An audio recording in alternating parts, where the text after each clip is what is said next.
대시성 강의 20년 전문가가 만든 최상의 전문 수능 국어 프로그램 대시성 1% 국어입니다.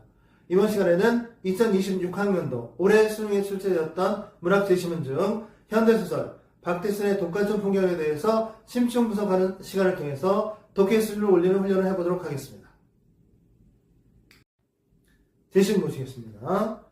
8.15 이후의 비극은 주민들이 그러니까 국민들이 중요하지 않은 것처럼 되는 가운데 그 마을과 동네가 이루어지고 역사가 이루어져 왔다는 바로 그 점에 있는 것 아니겠습니까? 라고 누군가 묻고 있는데 8.15 이후는 여러분도 잘 아시겠지만 한국 사회의 대단한 혼란기입니다. 좌익, 우익, 이념, 이데올로기 분쟁이 극에 달했던 시기죠.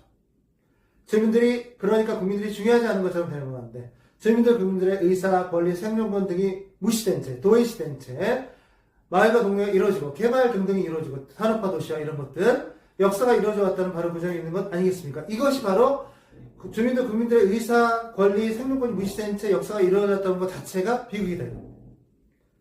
그게 앞으로도 그럴까요? 적어도 이 독과천에서만은 그렇게 되지 않을 겁니다. 라고 진술한 걸 봐서는 앞에서 독과천과 관련된 어떤 문제에 대해서 얘기하고 있는 상황이 전제되어 있던 것 같습니다. 어쨌든 독과천에서만큼은 국민들의 의사가 무시된 채 일이 진행되는 상황은 오지 않을 것이다. 라는 진술입니다. 이 세상에서 서로 말이 통하지 않는 두 종류의 인간군들이 사는 것 같다. 누군가의 내면 심리인데 앞에서 어떤 대화가 제시된 상태에서 이런 내면 심리가 나오면 대화를 부정적으로 생각하는 거죠. 그렇죠? 대화가 통하지 않는다. 말 그대로. 역사에 관해서 말씀하시니 나는 무식하고 먹고 살기 바빠서 도무지 그런 얘기를 한 것이 글쎄요. 허명구 씨는 하품하였다. 허명구 씨의 부정적 반응이네요. 그렇죠? 하품하는 건 어떤 태도입니까? 뭐 지루하거나 무관심하거나 또는 외면 회피의 태도일 수 있는 겁니다. 실례지만 선생님께서는 8.15 직후에 무슨 청론한 일에 온 씨의 어조가 진지한 것이 아니었다면 허명구 씨는 욕설을 보고 내가 무슨 사찰 교원이라고 따질 뻔했다. 남의 사생활을 뭐 뒤지고 조사하고 캐는 사람이 사찰교원이죠. 그렇죠? 사찰교원. 8.15 직후에 무슨 청년한 일, 그러니까 허명수 씨의 과거 이력을 직접 언급하면서 대화를 이어갑니다. 이거 허명수 씨 입장에서는 자기가 개인사를 들춰내는 거니까 굉장히 공격적으로 느껴있을 텐데 온 씨가 이렇게 대화를 이어가는 이유는 허명수 씨가 하품했기 때문에 하품이라는 건 외면 회피의 태도를 느껴질 수 있는 겁니다. 8.15 직후라 그때 참 별의별 못난 것들이 제 세상 만났다고 착각하면 날뛰었죠. 허명수 씨의 대사도 만만치 않은데 8.15 직후의 역사에 대해서 이 사람도 굉장히 부정적으로 생각하는데 별의별 못난 것들이 누굴 지칭하는지 아마 반대 세력이었던 것 같습니다. 느낌상. 그렇죠? 역시 그러셨구만. 온 씨의 짐작이 맞았다는 그런 대답입니다. 왜 나를 본 적이라도 허명수 씨가 나 본 적이 있느냐 내가 그런 무슨 당에 가입해서 활동을 본 적이 있느냐 따지는 거죠. 많이 보았죠. 지금도 많이 보고 있고 이봐야 허 선생 더 이상 서툰 짓은 하지 마시오. 당신이 무슨 짓을 꾸미고 있는지 다들 알고 있어. 그런데 이제 당신 같은 사람들이 날뛰던 시대는 서서히 지나가고 있는 거야. 시대적 환경이 변하고 있다. 우리의 피땀으로 이룩한 독과천을 가지고 서툰 짓을 벌이려고 하다가는 당신이 온전치는 못할 거요. 라는 온 씨의 대화를 올 때 지금 두 사람 사이에 독과천 문제와 관련해서 갈등이 벌어지고 있음을 짐작할 수 있죠. 그렇죠? 그러니까 과거 상황에서 허명수 씨가 어떤 일을 했는지 정확히 나오진 않지만 어쨌든 8.15 직후 무슨 청년일에 가입해서 활동했던 걸 알고 있죠. 그런 사실을 언급하면서 대화를 이어가는 것은 굉장히 공격적인 태도고 허명수 씨도 만만치 않게 반응하고 있습니다. 나한테 협박을 하는 것이라면 그런 협박은 하나도 무섭지 않으니 어디 한번 해볼 테니 해보라지.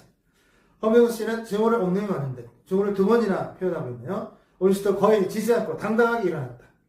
내가 한 말 명심하시오. 당신 같은 사람이 날뛰는 시대에 서서히 지나가고 있다는 것을 시대가 변했다. 이것도 두 번째 나오는 멘트네요. 그러고 나서 온 씨는 가버렸는데 독과천일 때는 금방 그 소문이 돌 대로 돌아왔다. 온 씨가 만난 사람에게보다 이야기를 퍼뜨렸기 때문이다. 왜 퍼뜨렸을까요? 짐작해보면 아마 마을 사람들의 공동이입에 반하는 일을 허명수 씨가 진행하고 있는 것 같은데 그것이 앞에서 온 씨가 언급했던 8.15의 역사 비극, 주민들, 국민들의 의사, 권리, 생존권이 무시된 채 역사가 이루어졌다는 그런 측면이 있죠. 요거 관련이 깊은 일인 것 같습니다.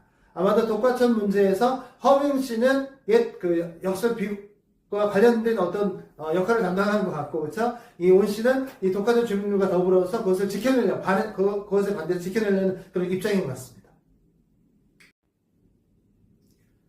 허명수 씨로서는 마지막 안간힘을 내어 그가 이렇게 부르는 이번 싸움이 과거 어느 때보다 어렵다는 것을 알고 있었다. 과거에도 이런 비슷한 싸움을 했던 것 같고 마지막 안간힘을 내어 그랬으니까 이 사람도 아마 시대 변화를 직감하고 있는 것 같습니다. 예전에 그런 성행하던 일들이 지금은 점점 시대적으로 해서는 안 될 일이 돼가는 느낌.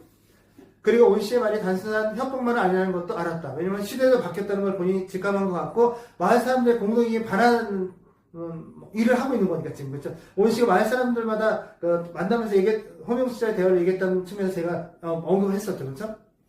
그러나 그렇기는 하지만 명분이나 사례에 오르는 것이 싸움에 무슨 필요가 있단 말인가? 필요 없다는 멘트죠, 그렇죠? 명분이나 사례에 오름을 추구하는 쪽은 온 씨나 마을 사람들 같고 그렇죠? 허명수는 반대파 같습니다. 이러한 사단이 벌어지게 된 것은 다름이 아니었다. 아무도 거들떠보지 않던 심신삼골 불모의 황무지였던 이곳 독가천 일대가 하루아침에 각광을 받는 아주 많은 사람들의 관심을 받는 지대로 둔갑이 되었기 때문에 생긴 일이었다. 갑자기 관심을 받게 되는데 특히 독가천은 오늘의 달라진 인문지의 환경으로 따져보았을 적에 고속도로와 접속이 될 교통 요충지가 되었을 뿐만 아니라 그렇죠. 고속도로가 놓이게 된다면 큰 개발이 이루어지는 거니까 관광지로서의 좋은 요건을 모두 구비하고 있다는 것이었다. 그렇죠. 교통 요충지이자 관광시설 좋은 요건을 구비했다는 사실에 주목하게 된 변화가 생겼다는 겁니다. 그렇죠. 그러면 당연히 여기 밑에 이제 이어지는 내용에서 나오겠지만 개발을 원하는 측과 그렇지 않은 측의 싸움이 벌어지게 될 가능성이 높습니다. 정면법무조건이 허명도는 온 씨와의 언쟁에 있었던 외부기업 측으로부터 독가천의 주택 내용을 요청받은 일을 회상한다. 그리고 여기서 외부기업이 허명 씨에게 왜 이걸 요청했을까 생각해보면 앞에 문맥에 독가천 일대가 독가천이 교통 요충지이자 관광시설 좋은 요건을 구비하고 있다는 것이 이제 새롭게 주목받고 있다고 그랬죠. 당연히 개발이익이 기대됩니다. 그래서 자본을 갖고 있는 외부 기업이 허명 씨를 앞세워서 지금 이제 개발이익을 얻으려고 하고 있는 거죠. 그렇다면 어떤 상황이 벌어질까? 행정당국은 지목 변경은 해두었지만 서류상으로는 그 모든 가옥들이 무허가 주택이나 다름없었습니다. 문제의 핵심적인 바탕이 아마 이거 같은데 토지 소유권이 없고 무허가로 지금 주택을 짓고 여기서 독가천 일대를 개발해 온 것 같습니다. 개척해 온 것 같습니다. 따라서 집들의 매매는 권리금의 다름이 없다. 토지에 대한 대가는 치를 필요 없이 권리금만 주면 집을 얻을 수 있는 거죠. 물론 불화를 내게 될 적에는 이미 지어진 집 임자의 기득권을 보유하게 될 터이다. 불화라는 것은 국가나 공공의 재산을 개인에게 파는 거거든요. 그렇죠? 이 토지, 지금 무허가 주택을 짓고 살고 있는 이 땅, 독가천 일대의 토지 소유권은 국가나 공공단체가 있는 겁니다. 지금. 허명수 씨가 관청을 들락거리고 야금야금 집들을 사두게 된 것도 이 때문이었다. 어쨌든 토지 소유권은 국가나 공공단체에 있지만 무허가 주택을 짓고 사람들한테 앞으로 개발이 이루어질 때 기득권을 줄 거기 때문에 그 무허가 주택들을 사들이고 있는 거죠. 외부 기업의 요청을 받고 외부 기업은 자본 세력입니다. 당연히.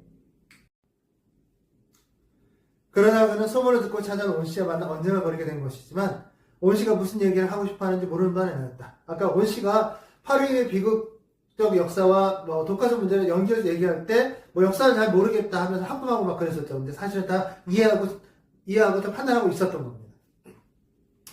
전국 각처에서 찾아든 사람들이 이곳 독가천을 정착하여 그럭저럭 안정을 얻을 만하게 된 이 즈음, 이곳이 외부 자본의 관광지로 되어버린다면 도대체 이 사람들은 또 어느 곳을 찾아 들어가 얼마만큼 방황을 해야 한다는 말인가. 이제 기껏 피땀 흘려서 개척해서 먹고 살만해졌는데 갑자기 외부 자본이 들어와서 사람 주택을 매입해서 관광지를 개발하겠다 하면 이 사람들은 농토를 잃고 또 떠들어야 되는 거죠. 당연한 겁니다. 그러니 두번 사건이었던 곳을 피땀 흘려 오늘의 독가천을 개척해온 이곳 사람들이 이 말을 지켜야 한다는 것이 틀린 말일 수는 없는 것이었다. 더구나 농촌부락으로서는 어느 정도 자립할 수 있는 터전도 붙여놓은 게 사실이었다. 이제 자립적인 농촌부락으로서 어쨌든 먹고 살만한 수준까지 이르는 거야. 피땀 흘려서 개척하는 과정이 이제 어느 정도 끝나고, 그렇죠? 이제 좀 먹고 살만해지니까 갑자기 외부 자본이 주택을 쭉 매입하면서 기본적으로는 토지 소유권이 없는 무허가 주택이기 때문에 매입도 용이하겠죠, 그렇죠? 그러면 우리가 외부 기업이 자본을 합쳐서 주택을 매입해서 돈 더 주겠다, 주택 매입해서 막 야금야금 매입해가지고 관광적으로 개발할 때 하면은 속수무책으로 당할 수밖에 없는 겁니다. 온 씨의 주장은 옳은 것이었다. 허명수 씨의 입장에서도 그것은 부정할 수 없다. 주장은 타당하다는 겁니다. 그렇죠? 앞에서 명분이나 사례 옳은 같은 표현이 나왔는데 거기에 합당한 거죠.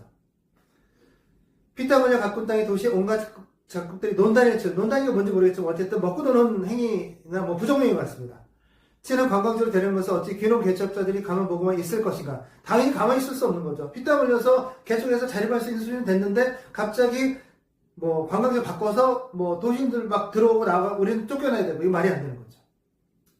하지만 그런 사리만을 가지고는 모자라는 것이 현실인 것이고 근본적으로 앞에 토지 소유권이 없는 무허가 주택을 짓고 살았어요. 이게 근본적인 문제입니다. 그 모자라는 부분을 채워놓고 있는 게 무엇이겠냐를 따져보면서 허명수를 웃음을 짓는 것이다. 아마도 현실 싸움에서는 허명수 씨 본인이 이기리라 생각하는 거죠. 당연히. 대한청년 시절에 일하며 화랑동지의 체험들을 그가 요 근래 부쩍 회상해보는 것도 그 때문이었다. 현실에서는 사리의 문화 명분의 오름보다는 그렇죠. 요런 현실 계산이 앞서는 사람들이 이긴다는 겁니다. 명분보다는 실리를 추구해오는 책이 항상 이겨오고 싶던 것이 아닌가. 이게 과거의 경험을 바탕으로 내린 결론이자 허명수의 가치관이 됩니다. 현재 가치관. 온 씨가 찾아와서 자신에게 하였던 말을 그가 곰곰이 생각해보는 것도 그 때문이었다. 온 씨의 말이 타당하고 사리나 명분으로 볼 때 옳지만 현실에 그것이 필요한가 이것이죠. 이제 당신 같은 사람들이 날뛰는 시대에 서서히 지나가고 있다는 말을 그는 물론 실감으로 받아들이고 있을 때 시대가 변하고 있다는 건 인식하고 있는 겁니다. 문제는 그것이 아직까지는 완전히 지나간 게 아니라는 데 있었다. 아직까지는 이런 실리를 추구한 쪽이 이길 가능성이 높은 시대적 흐름이라는 거죠.